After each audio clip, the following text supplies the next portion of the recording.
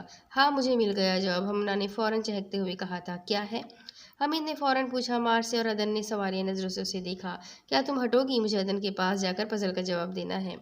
ہمنا نے عدن کے بازو پہ کھڑی صدفی سے کہا، جو اس سارے عرصے میں سیل فون پہ جھکی تھی۔ ہمنا کے اطراء کے کہنے پر سر اٹھا کر تیکھے تیوروں سے اسے دیکھا۔ کیوں؟ وہاں سے نیٹ ورک نہیں مل رہا ہے کیا؟ صدفی کے تنک کر کہنے پر مارثیہ اور عدن نے بڑی مشکل سے اپنی مسکراہٹ کو روکا۔ البتہ حمید مسکراہٹ روکنے کے چکر میں ہنسی پڑا تھا، جس پر ہمنا نے کھا جانے والی نظروں سے حمید کو دیکھا اور شکوہ بھری نگاہ عدن پہ ڈالی، جو بے بسی سے کاندھا اچکا گیا تھا، جس پر ہمنا پیر پٹکتی وہاں سے چلی گئی تھی۔ سوری ہمنا جی۔ حمید اپنے دانت اندر کرتے ہوئے فوراً گھگھیاتا ہمنا کے پیچھے بھاگا تھا۔ چاچو کیا ہے اس پزل کا جواب؟ یہ تو مجھے بھی نہیں پتا۔ یہ کیسا جواب ہے؟ کیونکہ یہ پزل بہت پہلے کسی اور نے ہم سے کہا تھا۔ کس نے؟ تمہاری چاچی نے۔ کیا یہ آپ نے پوچھا تھا؟ مارثیہ کے پوچھنے پر صدفی نے سیل فون سے سر اٹھا کر عدن کو دیکھا، جس کی مسکراتی ہوئی آنکھوں میں گزرے وقت کی جھلکیاں تھیں۔ میرا پزل جو بوجھے گا وہ میرا بیسٹ فرینڈ ہوگا۔ 7th کلاس کی صدفی اپنی ذہانت اور شرارتوں کی وجہ سے اپنی اسکول اور ہاسٹل میں بھی کافی مشہور تھی۔ اسے دوست بنانے کی اکثر کی خواہش تھی، کیونکہ وہ ان کے ہاسٹل اور اسکول کی ہیڈ گرل بھی تھی۔ مگر مغرور نک چڑھی ہیڈ گرل صدفی یوسف کو کبھی کسی کو دوست بنانے میں دلچسپی نہیں تھی، کیونکہ اس کے پاس مارثیہ تھی۔ اسکول کے بعد اس کا سارا وقت مارثیہ کے ساتھ گزرتا تھا، جو سیکنڈ اسٹینڈرڈ میں تھی۔ ہر دن کی نئی دوستی نامے سے تنگ آ کر صدفی نے یہ فیصلہ کیا تھا، سو کلاس روم میں فرسٹ بینچ پر کھڑے ہو کر اس نے یہ اعلان کیا، جسے وہاں 3rd رو میں موجود عدن بھی سن رہا تھا۔ وہ کون سا کی ہے جس سے لاک نہیں کھلتا؟ جو بھی میرے دوست بننا چاہتے ہیں وہ میرے اس پزل کو سالو کر کے آنا، بنا سولیوشن لیے فرینڈ ریکویسٹ لیے کوئی نہیں آئے گا۔ صدفی نے تنگ آ کر اعلان کیا تھا، جس سے اس مقصد میں پورا ہوا تھا کہ کوئی بھی پھر اس کے پاس آنسر لے کر نہیں آیا تھا، کیونکہ کوئی بوجھ ہی نہیں پایا تھا اور وہ اس روز کی دوستی نامے سے بچ گئی تھی۔ اوہ جبھی کہوں کیوں سنا سا لگ رہا تھا۔ اس وقت آپ کا یہ پزل ہاسٹل میں کافی مشہور ہوا تھا، مارثیہ نے بے ساختہ کہا۔ کیا ابھی تک کسی نے اس کا آنسر نہیں دیا؟ نہیں، مارثیہ کے تہیے سے پوچھنے پر وہ لاپرواہی سے بولی، السلام علیکم، اور تبھی قریب سے ابھرتی درزیلا کی آواز پر وہ تینوں متوجہ ہوئے۔ وعلیکم السلام، عدن نے پرجوش سا پلٹ کر کہا۔ صرف اسے جواب دیا تھا بلکہ خود سے لگایا بھی تھا۔ کیسی ہو گڑیا؟ میں اچھی ہوں چاچو، آپ کیسے ہو؟ ایک دم فائن۔ کیا اکیلی آئی ہو؟ نہیں وہ چھوڑ گئے ہیں۔ وہ کہتے وقت رضیلا کا چہرہ سرخ ہوا تھا۔ اوہ ہو، وہ وہاں۔ صدفی نے آگے بڑھ کر اسے خود سے لگانے کے بعد شرارت سے چھیڑا، جس پر دررضیلا کا چہرہ مزید سرخ ہوا تھا۔ مسکراتے ہوئے اس کی نگاہ مارسیا پر پڑی تھی، جس کا چہرہ سپاٹ تھا۔ آپی، صدفی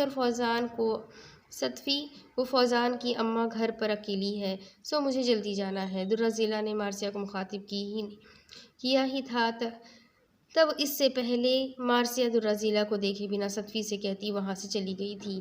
آپی، مارسیا کی بے اعتنائی پر دررضیلا کی آنکھوں میں ہمیشہ کی طرح آنسو آ گئے تھے، جس پر صدفی اور عدن نے ایک دوسرے کو دکھ اور افسوس سے دیکھا تھا۔ اپسٹ مت ہو، مارسیا سب سے زیادہ تم کو چاہتی ہے، اس لیے ناراضگی کی مدت بھی تھوڑی زیادہ ہوگی، تھوڑا ویٹ کرو، سب ٹھیک ہو جائے گا۔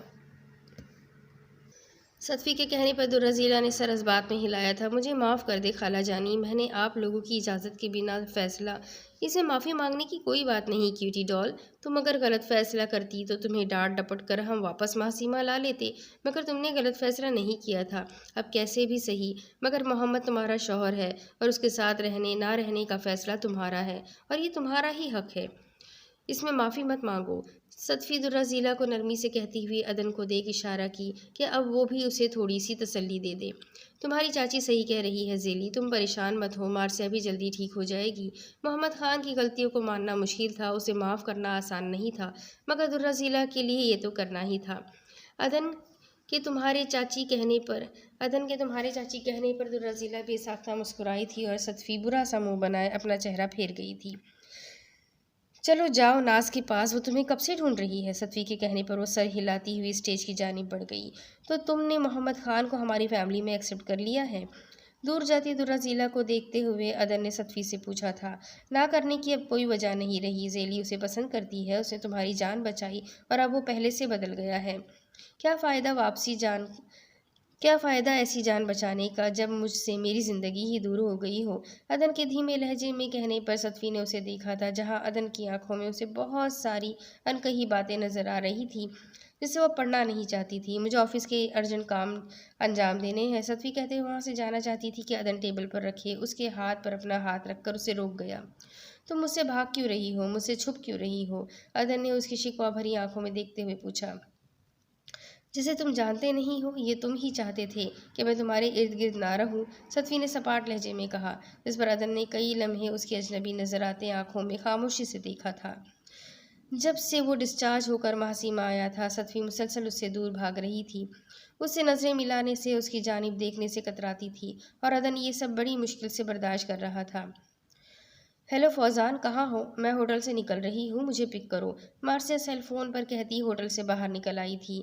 ہاں میں ادھر ہی آ رہا ہوں، فوزان نے کہتے ہوئے کال کاٹا تھا۔ مارسیا ہوٹل سے نکل آئی تھی اور سڑک پر چہل قدمی کے سے انداز میں چل رہی تھی۔ یہ ہوٹل شہر کی آبادی سے کافی دور تھا۔ اے لڑکی، اپنے ہاتھ اٹھاؤ۔ اپنے پیچھے سرد خردرے آواز پر مارسیا نے پلٹ کر دیکھا، جہاں ایک پہلوان نما ہٹا کٹا آدمی ایک دم اس کے پیچھے بڑا سا انتہائی تیز دھار چھرا لیے کھڑا تھا۔ چھرا اور اس 8 فٹ کے لمبے چوڑے آدمی کو دیکھ مارسیا کے ہاتھ میکانکی انداز میں اوپر اٹھے تھے۔ سر، ریکارڈ روم سے الحیات ہاسپٹل کا ریکارڈ چوری ہو گیا ہے۔ چوری کرنے والے کے بارے میں کچھ پتہ چلا؟ وہ کھڑکی کی جانب کھڑا سیاہ آسمان میں چمکتے ستاروں کو دیکھتا پوچھا۔ نہیں سر۔ اچھا، وہ کہنے کے بعد کال کٹ کر گیا۔ سر، یہ رہی عدن تحقیق کے سرجن کی ساری ڈیٹیلز۔ آنے والے کو مخاطب کرنے پر وہ اس کی جانب گھوما تھا اور اس کے فائل بڑھانے پر اس نے فائل تھاما۔ محمد خان، تو تم زندہ ہو؟ فائل کھولتے ہوئے بڑبڑایا۔ 3 سال تک اندھیرے میں چھپے رہے، اصغر پاشا کا خاص آدمی بن کر کام کرتے رہے۔ وہ فائل کا پیج پلٹاتے ہوئے بڑبڑاتا رہا۔ اوہ امیزنگ، تم نے عدن تقی کی بھتیجی دررضیلا سے شادی کر لی، اور مارسیا تقی کا کیا؟ میرے خیال سے تم تو اسے پسند کرتے تھے۔ بڑبڑاتے ہوئے ایک لمحے کے لیے اس نے آنکھیں بند کر کے وہ ویڈیو یاد کرنے کی کوشش کی جس میں وہ مارسیا کو پرپوز کر رہا تھا اور مارسیا نے اسے ریجیکٹ کر دیا تھا۔ مارسیا کو چھوڑو، تم نے اس کی بہن سے شادی کیوں کی؟ کہیں تمہارا دل اب اس کی بے وقوف بہن پر تو نہیں آ گیا؟ وہ پرسوچ انداز میں بڑبڑا رہا تھا۔ جب ہی تم نے ان پیپرز پر سگنیچر کروائے بغیر دررضیلا کو چھوڑ دیا تھا، کروائے بغیر ہی درازیلا کو چھوڑ دیا تھا، جیسا وہ کچھ سمجھتے ہوئے اپنا سر ہلا رہا تھا۔ تو پھر تمہیں بے موت مارنے کے لیے اب مارسیا تقی کو نقصان پہنچانے کی ضرورت نہیں، بلکہ درازیلا کو پہنچانا پڑے گا۔ اوہ، تو پھر مارسیا کو مارنے کے لیے میں نے بندے یوں ہی بھیج دیے۔ وہ بڑبڑاتا ہوا سیل فون پر نمبر ڈائل کرنے لگا تھا۔ ہیلو میڈم پرل، مارسیا پر اٹیک کے لیے جنہیں بھیجا ہے انہیں روک دو، وہ اٹیک اب درازیلا پر کرواؤ۔ کیا تم مجھے یہاں مارنے آئے ہو؟ مارسیا نے ایک نگاہ اپنے لباس پہ ڈالتے ہوئے جھلائے ہوئے انداز میں پوچھا۔ وہ اس لباس میں بھلا اس ہٹے کٹے، اس سے بھی 2 فٹ اونچے پہلوان سے بھلا کیسے فائٹ کرے؟ ہاں لڑکی، مگر تم مجھے خوفزدہ کیوں نہیں نظر آ رہی؟ میرا نام شمس پہلوان ہے۔ کیا میرا نام نہیں سنا تم نے؟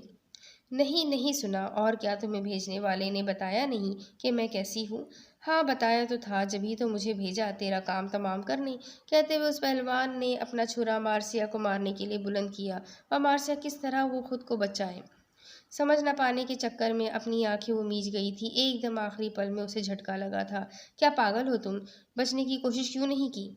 فوزان کی آواز پر اس نے آنکھیں کھول کر دیکھا تو اس نے خود کو فوزان کی پناہوں میں پایا۔ اس کا مطلب تھا کہ آخری لمحے میں آ کر فوزان نے اسے کھینچ کر بچا لیا تھا۔ مگر فوزان کی دھڑکن کیوں اتنی تیزی سے دھڑک رہی تھی؟ اس کے سینے پر سر رکھے مارسیا نے بے ساختہ سوچا تھا۔ یہ کون ہے؟ کیا تم اسے جانتی ہو؟ نہیں، فوزان کے پوچھنے پر وہ اس سے الگ ہوتی ہوئی بولی۔ تبھی شمس پہلوان کا سیل فون بج اٹھا۔ ہیلو میڈم، اچھا ہوا آپ نے بتا دیا، ورنہ اس لڑکی کا کام تمام کر دیتا۔ اوکے میڈم، آپ کا کام ہو جائے گا، وہ کہتا سیل فون رکھ کر ان کی جانب متوجہ ہوا۔ معاف کرنا بھائی صاحب، آپ کی بیوی پر غلطی سے حملہ کر دیا، شمس پہلوان اصیل فوزان کو دیکھ معافی مانگتا ہوا بولا تھا۔ ایسے کیسے معاف کر دوں؟ اگر میری بیوی کو کچھ ہو جاتا تو؟ زیادہ ایموشنل ہونے کی ضرورت نہیں، اچھا ہوا کہ خود ہی معافی مانگ کر جا رہا ہے، ورنہ اس کی ڈھیل ڈول دیکھی ہے؟ چاہے کتنی بھی لاتے گھوسے مار لو، جگہ سے ہلے گا بھی نہیں، نہ ہی اسے کوئی فرق پڑے گا۔ جبھی تو اسے بہت سوچ سمجھ کر بھیجا ہے بھیجنے والے نے۔ فوزان غضبناک ہو کر پہلوان کی جانب بڑھا تھا کہ مارسیا اسے روک گئی اور سمجھا کر اس کا غصہ شانت کرنے کی کوشش کرنے لگی۔ تم چھوڑو، میں دیکھ لوں گا اسے، اس کی ہمت کیسے ہوئی میری بیوی پر حملہ کرنے کی؟ فوزان مارسیا کی پکڑ سے خود کو چھڑانے کی کوشش کرتا شمس پہلوان کو بدستور خونخوار نگاہوں سے گھورتا ہوا بولا کہ اس کا بس نہیں چل رہا تھا کہ پہلوان کی ہاتھ میں موجود چھرا سے اسی کا گلا کاٹ دے۔ زیادہ غیرت مند بننے کی ضرورت نہیں ہے، غیرت مند بننے کے چکر میں جان سے ہاتھ دھو بیٹھو گے۔ جب میں نے اس سے ہار مان لیا تو تم کیا ہو؟ تمہیں تو وہ 2 منٹوں میں ہی دھول چٹا دے گا، مارسیا نے اب کی مرتبہ چڑھ کر کہا تھا۔ اچھا چھوڑو مجھے، جس پر فوزان نے مارسیا کو گھورا تھا اور ساتھ ہی جھٹکے سے خود کو چھڑانے کی کوشش کی تھی۔ اے پہلوان بھائی، جاؤ نا، تم کھڑے کیوں ہو؟ ان دونوں کو دیکھتے پہلوان کو مارسیا نے چلا کر کہا تھا۔ جا رہا ہوں، اب دوسری لڑکی کو مارنا ہے، اس کی لوکیشن بھی یہی ہے۔ وہ پہلوان اپنے سیل فون پر میسج پڑھتا ہوا بولا اور ساتھ ہی سامنے کھڑی ہوٹل کی بڑی سی عمارت کو دیکھا۔ کون ہے وہ بیچاری لڑکی؟ مارسیا، جو فوزان کو زور زبردستی گاڑی کی جانب کھینچ کر لے جا رہی تھی، کہ یوں ہی رواداری میں پوچھ گئی۔ کچھ درازیلا نام ہے، ویسے انہوں نے بتایا نہیں، میں اس لڑکی کو کیسے پہچانوں گا؟